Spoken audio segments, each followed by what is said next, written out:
Je me suis engagé dans la marine en 2007.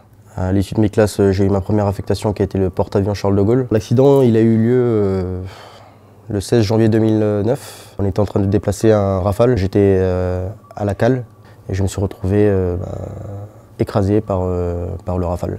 Je me suis engagé en 2006 à l'école militaire de haute montagne à Chamonix. Et donc après un an d'école, j'ai choisi de servir au 13e bataillon de chasseurs alpins à Chambéry. J'ai été blessé le 16 mai 2010 dans la province de la Kapisa en Afghanistan par l'explosion d'une bombe artisanale. Donc je suis rentré le 2 novembre 2000 dans les pompiers de Paris, donc j'étais engagé volontaire de l'armée de terre. Je suis parti donc, sur 4 missions différentes en Afghanistan. Lors de la dernière mission, j'étais tout le temps en hypervigilance, je ne dormais plus, donc là je voyais qu'il y avait quelque chose.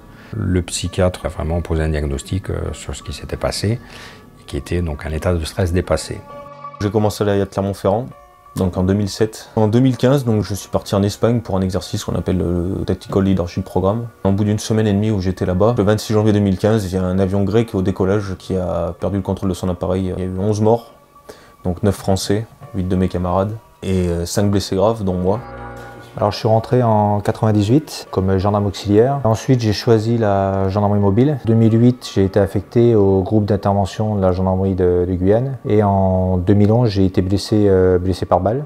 Donc je suis rentré dans l'armée de l'air en 2009. C'est le 1er octobre 2013 à Djibouti qu'une grenade m'a explosé dans les mains et m'amputant des 2 mains. C'est là qu'entrent en jeu les cellules d'aide aux blessés.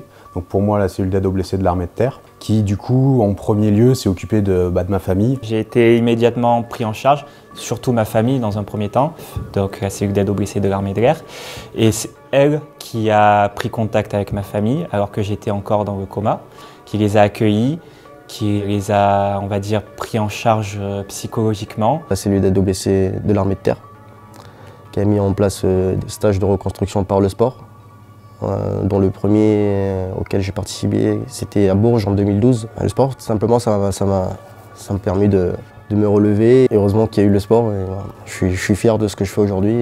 La chose qui m'apportait le plus de plaisir, c'était le sport. Et un jour, je m'étais dit, je ferais du triathlon.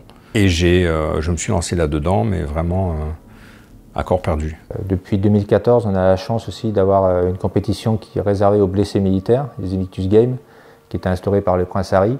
Il y a eu aussi les Jeux mondiaux militaires en Corée en 2015, où c'était la première fois qu'en fait sur les Jeux mondiaux militaires, il y avait une partie handi et une partie valide. Je me suis engagé dans le parcours pour les Invictus Games, et c'est là où j'ai découvert en gros au stage de détection le tir à l'arc. Et mon but c'est d'être sélectionné parmi les 25 qui partiront en octobre. Alors je participe moi au niveau du handbike. On a un circuit national avec différentes compétitions, on a également un circuit européen et l'année dernière j'ai fait également les Coupes du Monde. J'ai participé aux Invictus Games en athlétisme, en natation et en rameur en salle. Je fais également partie de l'équipe de France handisport de border cross, de snowboard, et d'équipe de France handisport de taekwondo. Aujourd'hui je suis sportif en équipe de France militaire d'athlétisme pour les Invictus Games.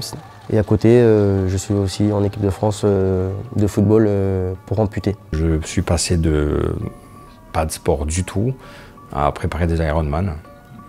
Pas 1, pas 2, mais plus 3.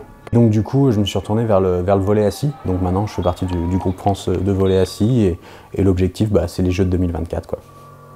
Les 2 choses, on va dire, qui m'ont fait tenir le coup, quoi qu'il arrive, ça a été tout d'abord les photos que ma famille avait disposées tout autour de mon lit, de ma femme et de ma fille.